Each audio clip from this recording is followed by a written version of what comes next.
Okay, there are still people joining, but I think as it's gone 6 o'clock, we'll start. I'm Councillor Richard Samuel. I'm the Cabinet Member for Resources at Bath North East Somerset Council and Deputy Leader. And what we want to do in this session today is to run through the direct impact the current cost of living crisis is having on the council. So we're going to split this into 3 bits. We're going to talk, I'm going to just introduce things. As you heard when you joined, this is being recorded. So we've got 3 short presentations. I'll go first, then Will Godfrey, Chief Executive, and then Andy Rothery, the Director of Finance.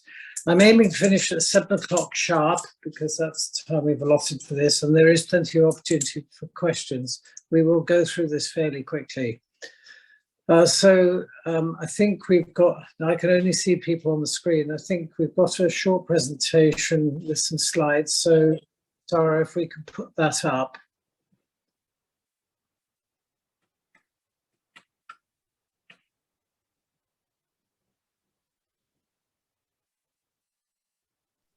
Here we go. Thank you, Andy. Okay, so it won't come as any surprise to anybody to know that there is a bit of a cost of living crisis going on nationally. It's had plenty of media coverage, but just as individuals and families have and businesses have financial implications from the cost of living crisis, councils also do, and I just want to quickly explain why that is. So you're hearing a lot of high inflation at the moment, which is sitting at around 10% at the moment, and not expected to fall dramatically over the next 12 to 18 months. It will fall, but it probably won't fall as fast as we would like it. And there's some direct impacts there on that screen that people are experiencing. Most people are seeing that it is affecting them in some way or the other. We've had a lot of publicity around fuel bills in particular, which are one of the main causes of inflation. It's one of the perils of being on Zoom. At the bottom end of the income spectrum, what you can see is that inflation is hitting poorer people much harder than it is more wealthy people. So that bar chart on the right there shows you the impact on those poorer groups. And that is simply because as a proportion of their income, the increases in costs, particularly around fuel and food, are a higher proportion of their living costs. So this is a serious crisis in all shapes of the world. And the main reason for this is, as has been widely trailed, the direct impact on energy and gas supplies because of the Ukraine war. That is undoubtedly a big factor, but there are other factors as well. The Ukraine war has also led to an increase in food prices. Now, just to come back to the council's position, one of the problems for councils is that we set our budgets once a year in February, and we levy the council tax for the following year at that point in time. Now, when we were going through this exercise a year ago, planning our budget for this current financial year we're in, our estimate, and this is the same estimate drawn from the Office Budget Responsibility, was that inflation would be at 4.4%. Now, in the event, the council budgeted for 5.5% inflation increase across the board. And as time has shown, that has not proved to be enough because inflation is hitting us in a very uneven way. And the figures I'm quoting there are from the Local Government Association, affecting all councils. All councils in the UK are affected by this. So we have a particular problem in that our budget is set in February this year based on figures from November last year. And as we know, the national problem controlling inflation has meant that budgets are increasingly out of sync. So that's the problem we are wanting to share with you tonight. If I just go to the next slide. Because we're also, apart from the financial impacts, and we'll come into detail of that in a moment, we are seeing far more claims for assistance. Welfare support claims, as you can see from the graph there, are going up rapidly. And Citizens Advice is reporting a big increase in the number of people coming to them for crisis support and assistance. So this is a very big problem. And as we go into planning the budget for the next financial year, which this is the beginning of the process for that, we are sharing the problem with everybody. And just as with national government, we have very few places to go after 12 years of austerity. There are only a fairly straight choice between increases in costs, taxes, or cuts to services, or a combination of both. There is no easy way out of this. There is no easy solution left any longer, I'm afraid. So I'm going to hand over now to Will Godfrey, who's going to delve into the, oh, sorry, just before we do that, apart from the welfare support, we are setting up a number of arrangements for to help people directly. The community wellbeing hub is a number you can contact for help, but also there are warm spaces assistance that we are setting up in libraries and other places, and those will be publicised so that people who really are struggling to keep warm have got somewhere to go close to them. And the last one I wanted to just cover, if we go to that, this is going to be long term. We are continuing to invest in businesses and the local economy, but these are long-term things that will not fix the immediate financial problem, but they will help businesses survive in what's going to be a very difficult time for businesses over the next 12 to 18 months. So there's a list of it there, and I won't spend too much time on that. So at that point, I'm going to hand over to Will to unpack a bit what's going to happen directly on the impacts of the council. Thank you. Thank you, Richard, and good evening, everybody. Yeah, so what I'm going to do is just concentrate on the sort of the macroeconomic position and its impact on the economy, and then afterwards Andy will come and talk a bit more about some of the impact on the service areas. So what this graph shows is the impact on COVID generally. So you can see, unsurprisingly, and again I suspect people have seen this before, you can see that between February and particularly May 2020 there was a huge hit to the UK's GDP, and then but you can also see there was a fairly sharp recovery then to bring things back pretty much in line with economic activity before February 2020. If we go to the next slide, so what you will see is that sort of national position was then reflected actually in a very similar way to the position the council found itself in.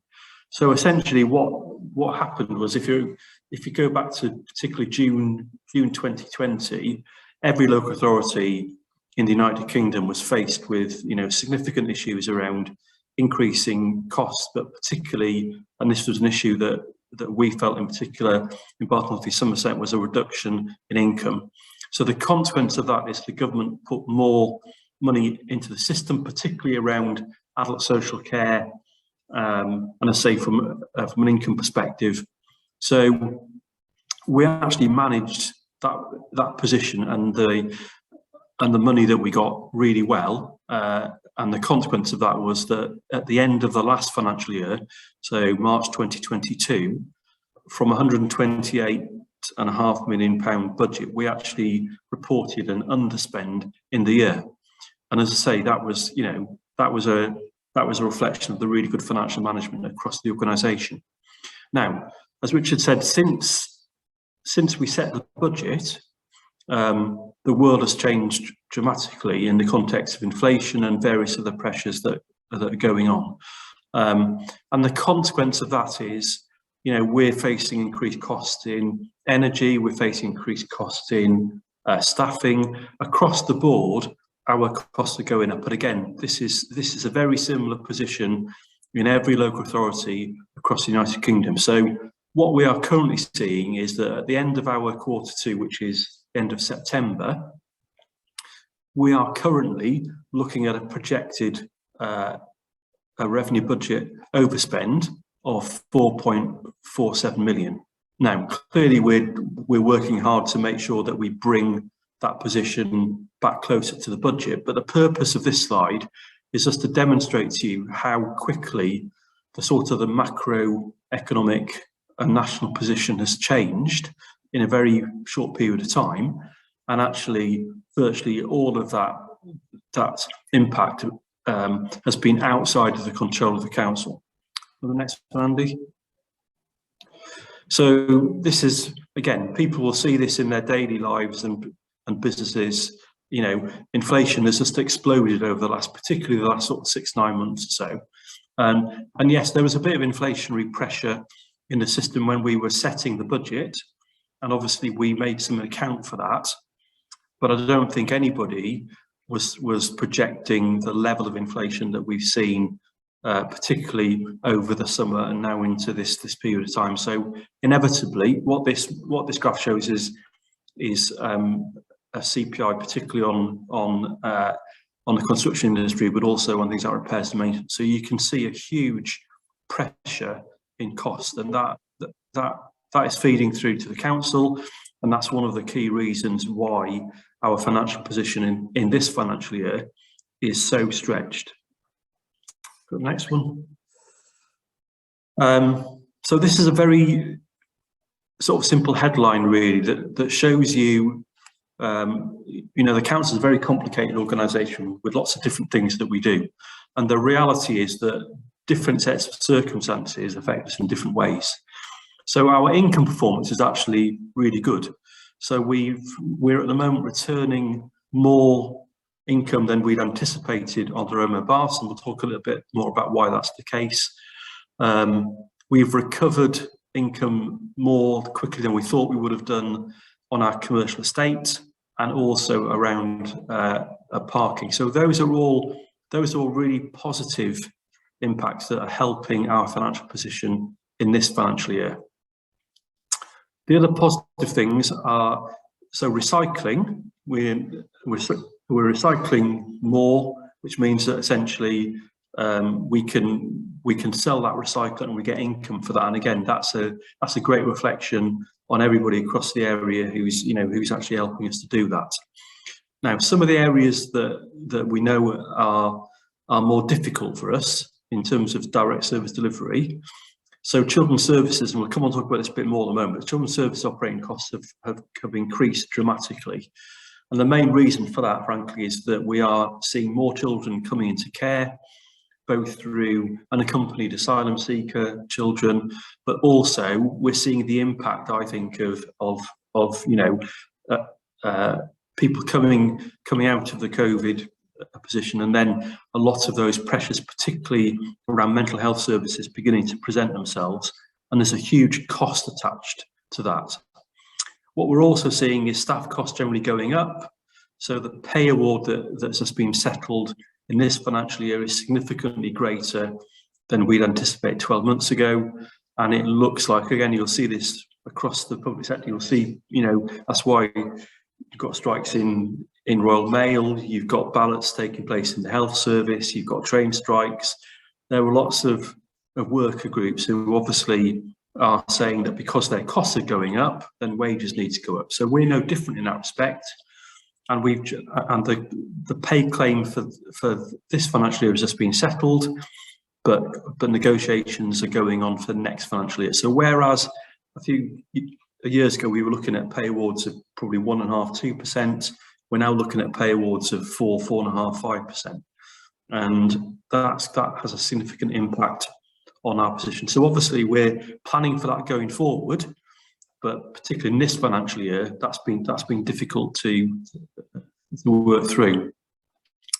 Planning applications are going down. So what's happened there is, as the recession has bitten, people have been less likely to bring forward housing developments, less likely to bring some forward work on the houses, etc. So we get income from planning applications, and that income has reduced because the number of applications has also reduced. What we have done, particularly internally, is look very hard at how we can manage our costs. So we've reduced our overhead costs in finance and IT, but that's been counterbalanced by the fact that the cost of energy that we're facing, and again, we use a lot of energy. If you think about street lights, you think about all that sort of stuff, the cost of energy has gone up. So again, that's had an impact on our overall position. So that just hopefully, in very sort of clear headlines, just gives you some idea of, you know, the positives and the negatives that we're managing, and those are the things that are making up that £4.7 million projected overspend at this point. Let's go to the next one. So this just puts a little bit more a flesh on the bone around children social care costs. So you can see that just in terms of placements, etc., the cost of actually managing children placements has doubled within the last sort of 3 to 4 years, and we've seen that through our numbers of children in care for us has increased by 30% in the last 18 months. We have very clear statutory responsibilities for dealing with children who come into care, but there's a cost to that.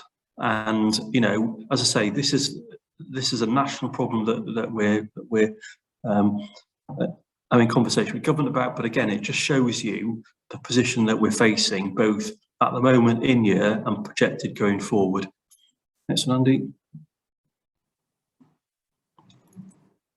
But as I say, within that, you can see that we're improving the waste collection. So recycling levels are up, which is really good. We've worked really hard to manage down our commercial void. So again, the council owns a huge amount of commercial estate, most of that within Bath. And actually, one of the things that we saw during COVID, obviously, was you know, challenges with actually people being able to pay rent and properties that were left empty. Our commercial property have done a really good job to manage those voids down, and that's been protecting a significant amount of our income. And unlike lots of other authorities, we're much more dependent upon income to sustain our service costs than most other authorities. The Rowan Baths, again, this just demonstrates how we are managing, I suppose, to get more from the assets that we've got. So you'll see that Rowan Baths, the visitors are still down significantly on the pre-pandemic level. However, they're spending more. So that's about trying to make sure their experience is better, spending more in the shops and all of that sort of stuff. So again, that just shows people that we're not sitting here being passive guardians of assets. We're here protecting those assets, but making sure that we're using them in the way that's maximising our income. And also, as we've come back into the workplace after lockdown, etc., what we have done is we've returned to the workplace with a very different way of working. So we're occupying fewer buildings. We're using those buildings in a different way, which means that actually, again, you know, our overall cost in terms of overheads as an organisation has gone down quite significantly. Next one. So yeah, so I'm going to hand over to Andy now. He's going to take you through the budget plans in a bit more detail. I'm going to talk through really our current position and how that's informed our future year's budgets. So just bear with me, I'll get the slides going again.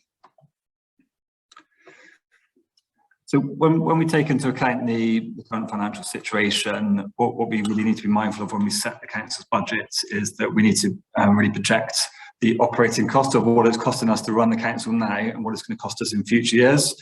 And with our future year's budget proposal, the real strategic objective is for us to make sure that we can put forward a fully balanced budget. So by that, I mean making sure that we can demonstrate and deliver all of our operational services and expenditure within the income that we generate as a council. That's council tax, business rates, government grants, and income from fees and charges. The budget is really also a strategic tool that we can use in terms of demonstrating that we deliver value for money with no waste of resources. Also, we manage the budget in year with no unplanned and unbudgeted activity created in overspends. Also, really a key thing is for us as a council is to create financial stability and confidence. And I think Will's articulated that in terms of managing the council's finances through the pandemic. The last 3 years, every budget has been on budget or underspent, which is a really excellent result considering the impact on the council's income. And also, it's a tool in year for performance, so we can use the budget to make sure that our services are performing in line with the budget envelope that we set. The next slide, this is a really useful one. It shows the total cost of operating the council. So when we set our budget, it's always a net figure after income. This is the total gross figure, so it shows everything that we spend our money on in terms of this is our revenue expenditure. It's not our one-off capital spend, but what it shows is that some of the key larger costs of running council is in areas like children's services and adult social services. And when you add those two together, it's around 140 million of the 364. Also within running the council, we do make tariff payments to government. We collect business rates. We do retain a lot of that, but some of that goes back to government. So that's around 40 million.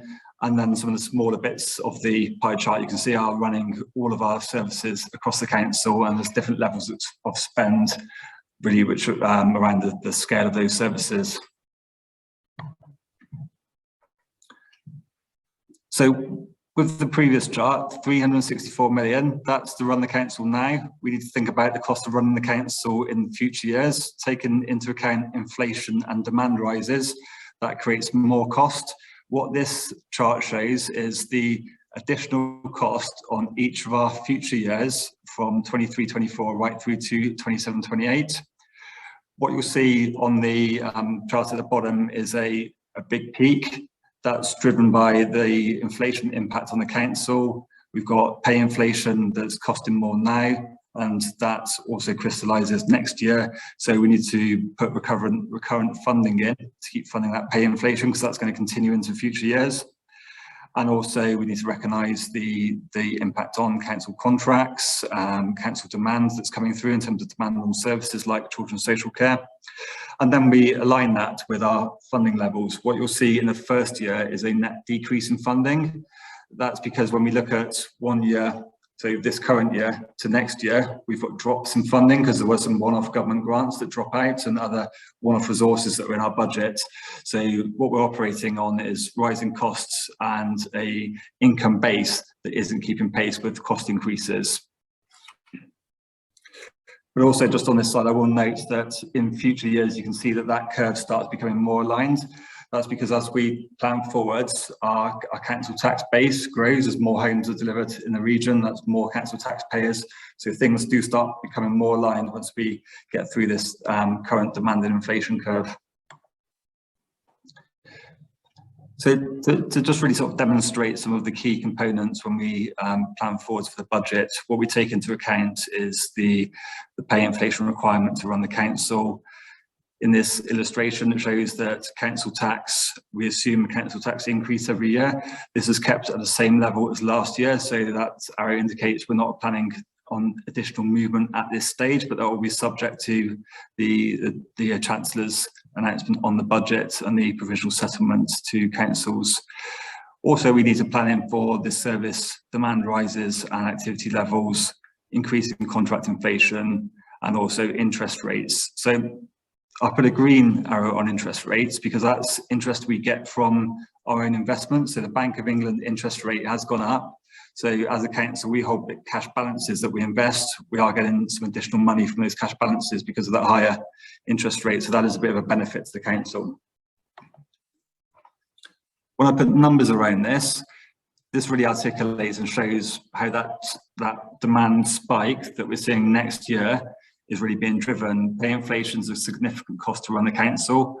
Service demand and activity also is really rising. Council tax at 2.99% doesn't cover both of those. It's 5.1. So it shows that our costs are outstripping our income levers that we have when we run the council. So that gives us a net amount that shows we need to do something differently in terms of the way we run the council, which is taking our cost base down or looking at other areas of income to make sure we can meet some of those rising demands.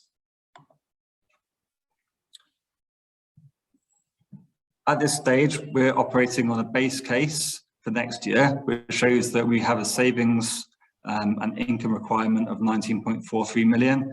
That's taken into account all of the known inflation and demand pressures and projecting cost of running the council and income generated by the council into future years. And that shows that new plans will be developed to show how we can close that gap. This shows sort of the best practice to show we've got to plan for different scenarios, looking at the worst case. And this is something that our medium-term financial strategy does put the base case forward, but the worst case assumes cuts in government grants. So these are grants received from central government by 10%. So it shows the kind of the sensitivity on the numbers. So we receive around 15 million of core grants from government. A 10% drop in grant allocation would be around 1.5 million in terms of the budget gap. And also this factors in additional assumptions around rising pay inflation. Going to the best case, what this builds in is an assumption that the current business rates retention pilot continues. In this financial year, we retain pretty much all of our business rates, apart from the tariff payment that goes back to government. That process that's running at the moment is due to end at the end of this financial year. So if that gets continued into next year, that will create a bit of an uplift for us because we'll still retain that income. But at the moment, we're waiting for government to make an announcement on business rates retention. So lots of work's happening at the moment in the council on how we close that gap, that 19.43 million. We're looking at a range of options to make sure we can put forward a fully balanced budget. This is just some of the themes that we're working through at the moment, and more detail will be publicised once we finalise our plans, but we're looking at operating structures across the council. Also, in terms of our chargeable services, our charge and our rates we charge do need to keep pace with the cost of running the services. So where costs are going up for a chargeable service, we will need to look at the charge out rates and keep pace with the inflation rise. And also we're looking at service efficiencies, so ways of doing things differently in the council that will ensure we can keep providing services, but it will enable us to release cash flow efficiencies from that service also.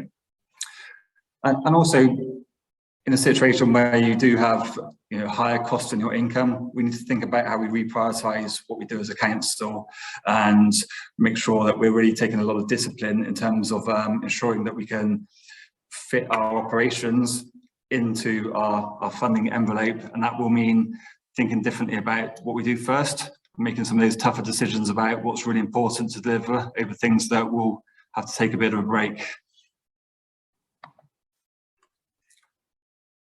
So in terms of the budget timetable, this is just the chart that really shows the time frame we're operating on. At the moment, we've just finalised our medium-term financial strategy. That will be going to Cabinet on the 10th of November, and that gives the full detail of some of the content we touched on tonight. We started the engagement sessions, so that's the engagement in November. The detail on the savings plans and income plans are being finalised at the moment. They'll be taken through to wider sessions in January that will start with the PDS meetings, the policy development and scrutiny meetings, where our budget plans will be scrutinised. After that, they'll be taken on to Cabinet in February and full council in February also. So that brings us to the close of the content for tonight. So Richard, I'll hand back to you for trying the question.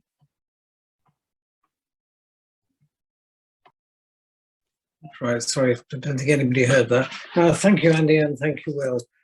So we've got around half an hour now for question or comment. The easiest way for me to manage this is for people who wish to say something, either a question or a comment, to put it in the chat, and then I'll call you in order. Please try not to make speeches, because that takes time up that other people could contribute towards. So if you want to make a comment or have a question, please try and keep it crisp. So I'll open it up to anybody. I can't actually see everybody on the screen at the moment. There we are. Okay. So over to everybody. Can't see anybody in the chat either at the moment. Or you can use the hand facility on Zoom to indicate, but it does mean I have to flick backwards and forwards across the screens to catch you. So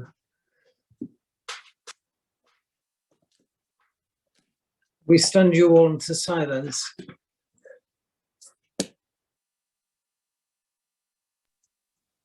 Okay, can I ask a question, Richard? Hi, it's Shelley. Hello, Shelley. Hi. Yeah, I'm just thinking about one of the comments about you know, sort of wage demands, or sort of requests for sort of increase in salary. I mean, it's going to be quite hard to keep wage demands down, isn't it? I mean, it's very hard for people, isn't it, with inflation at 10%, and how are you going to manage that, really? I mean, obviously that seems to be the biggest inflationary pressure, isn't it? I think there are two issues at play here. One is being able to retain the staff, because if wage rates fall behind those of other sectors, so for example, this year, during the financial year, we had a big problem with HGV drivers in waste and recycling. And the reason for that is that they were being poached or attracted into other jobs, which were paying better. So things like that, you're very much at the mercy of the market. But I think so there is a fairness about being able to pay your staff a fair competitive wage. If you don't do that, you don't have any staff, and then you end up in the spiral that you can't recruit. So it is quite a difficult problem. And like many councils, our bargaining on wages is done centrally. We're part of the national collective bargaining with the trade unions and the local government employers. So we don't have our own negotiations on this. So it is quite a complicated picture, really, and not one where there's an easy answer. The other factor, just to bear in mind, that overall in the UK economy, there is a surplus of jobs over people seeking them. Obviously, that's to some extent that has happened since Brexit, with a lot of workers, skilled workers, have left the country.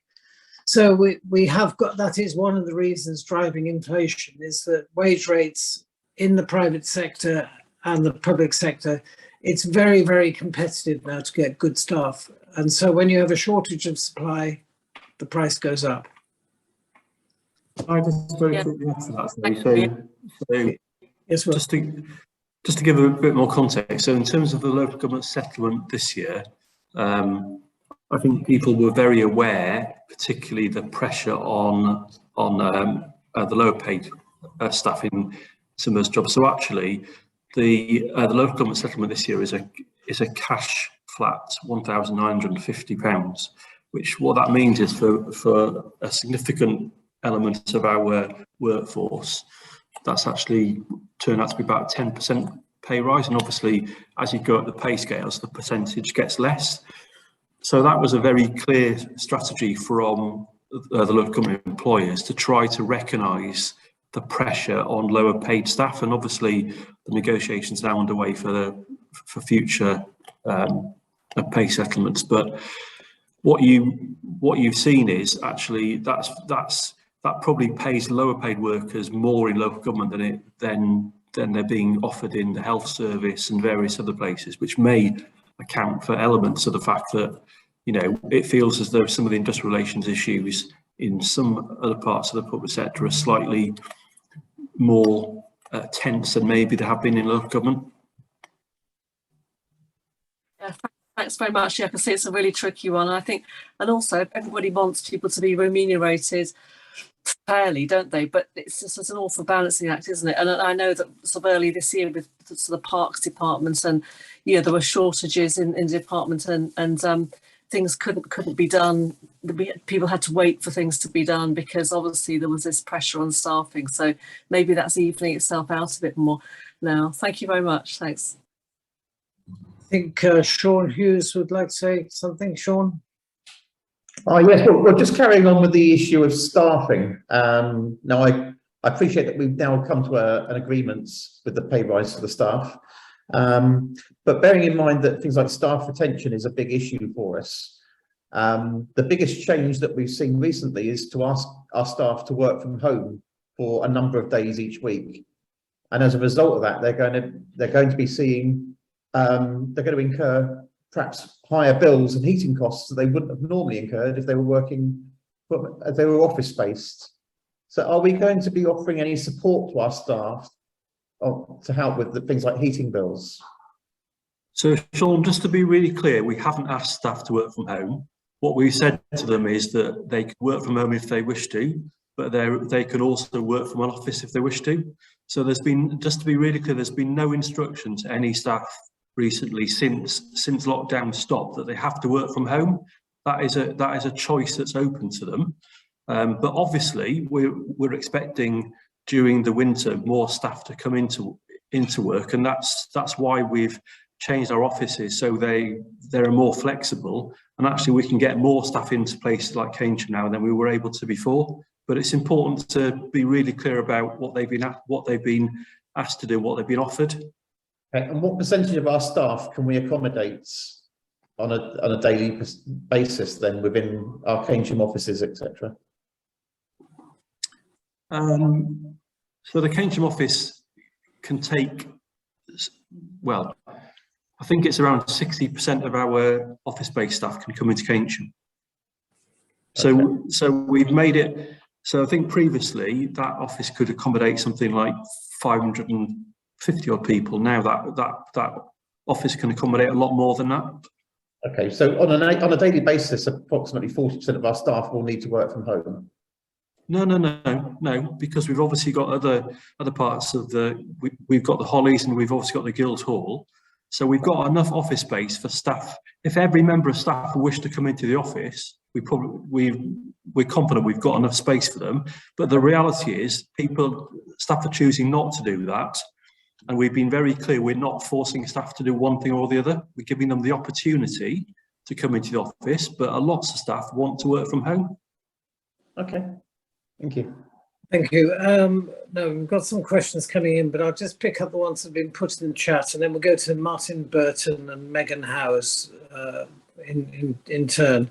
So Ian Bell is asking, what about the West of England Combined Authority? Well, that's a good question. And the West of England Combined Authority can't give us any money to run day-to-day services. It can give money for capital projects or transport investment, regeneration investment, those kind of things. And it is doing that. And we are part of what's called the City Region Sustainable Transport Settlement, which will give a large amount of money across the West of England councils to work on transport schemes. So that is capital money, but it can't be used to support day-to-day services. And then there was a comment from John Matthias. Is there anything left after 12 years of austerity? Frankly, no.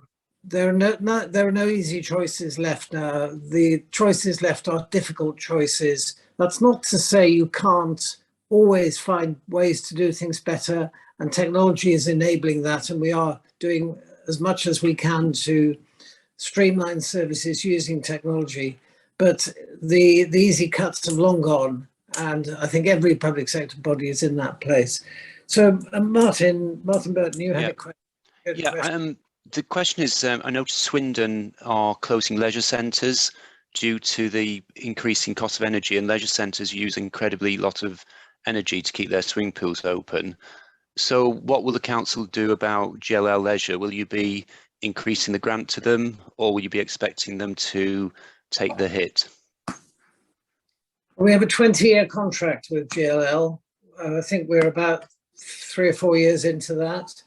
And the terms of payment to GLL are set out within that contract. There's no proposal currently to vary that. We would be working with GLL to help them deal with any pressures, as we did in the COVID pandemic. We helped GLL a lot to get through that. So, but there are no plans on the table to close leisure centres, but we do recognise, as you quite rightly say, that they are big consumers of energy, particularly swimming pools. So that is something we'll be looking at. Okay, thanks. Megan. Apologies, I don't have any questions. I'm not sure where that came from. Sorry. Okay, that's fine. That's fine. I didn't want to miss anybody. Right, is there anybody else who wants to say something? I think I've picked up everybody who's in the chat.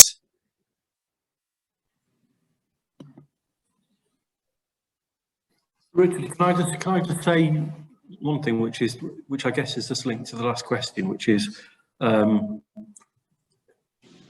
every local council across the country, regardless of which political party controls it, will be facing some really difficult decisions, and we can't shy away from that. To balance the budget for 23-24, the council's going to have to have to face up to some difficult sort of financial position, and obviously that's the conversation that's taking place over the next couple of months to ensure we get to a point where we balance budget. So the difference between the health service, for instance, and local government is the health service can carry forward deficit, so they can run deficit budgets and then recover that position over a 3-4 year period. Local government can't do that, so we statutorily have to set a balanced budget. We have to manage our position within each financial year, and that does create pressure year on year. So that graph that Andy showed previously, you can see that the pressure in 23-24 is much greater than it is as we go into the next few years. But that's the financial reality this council and most of the councils across the country are facing. And it's worth just flagging up the inherent problem with the council tax payment system, with council tax. It's a regressive tax. So what that means is that it does not increase according to income, ability to pay. And also it is based by and large on 1991 valuations of properties. And as we know, property values have shifted over the last 30 years in all sorts of ways. So that the way the council receives its income can seem very unfair to people, because basically you pay your council tax, it is regressive, there is no account of the ability to pay, and all we can do is to support the very poorest who really struggle to pay council tax through what's called a council tax support scheme. And so there is some assistance available, but that does not do it for many people. So it is quite a big problem, and it's one of the issues that it's been on the table with central government for many years, how to fund local government. And I'm afraid successive governments have ducked the issue because it's a very difficult one. So, bear in mind, that's not an easy solution, just to whack the council tax up, because we know it falls very unequally on people. Does anybody else want to ask any more questions or make any comments? Anything is welcome. If not, what I can just say is that we are capturing what goes through these sessions, and we will be writing that up, publishing it on our website and saying how we're going to deal with it. It will, and in the budget report that comes forward in February, we will have some reference to what we have done in terms of communicating with local people and finding out what their views are on the problem that we all together face. So that in due course, after we finished our sessions, you'll be able to pick those up from the council website. So the last call for any questions. I don't know if anybody has got anything else they want to add. I'm not seeing. I'm just quickly looking in the chat. No, I don't think there's anybody else. Well, if there isn't anything else, can I thank you for attending? If you think about something after the meeting that you really want to know the answer to, do email me directly or Andy or Will, and we will try and give you an answer. So thank you very much for your attendance. We're a few minutes early, but I won't keep you hanging on unnecessarily. Thank you. Have a good evening, everyone. Okay, bye.